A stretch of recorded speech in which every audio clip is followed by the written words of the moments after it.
Verse for today. O God, you are my God. Earnestly I seek you. My soul thirsts for you. My flesh faints for you, as in a dry and weary land where there is no water. Psalm 63:1. King David wrote this psalm when in the wilderness. He had been in desperate pursuit of God and for a miraculous intervention of God in his life.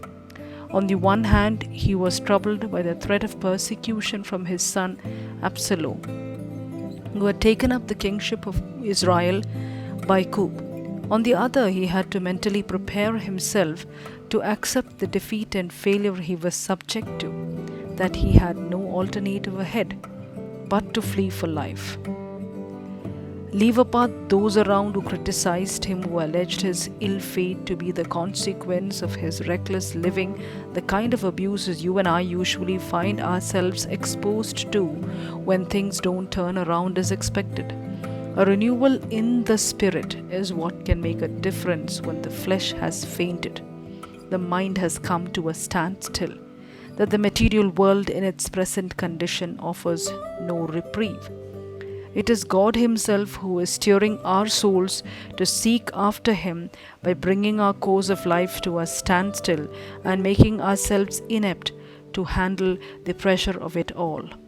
King David was a personality of great sorts, an icon of power, an embodiment of resilience, and a Mahatma who stayed his course with God as his first and final resort. He sums up his energy to call upon God, asking Him to intervene for him in the most glorious ways that would mean deliverance and joy to him and deprecation for his foes.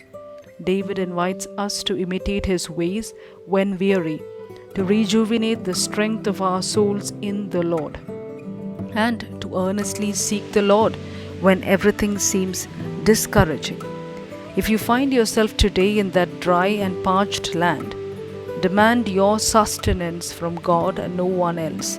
He alone can provide and direct you towards where you would need to make your next move in life. Amen. Dr. Mini Sherino.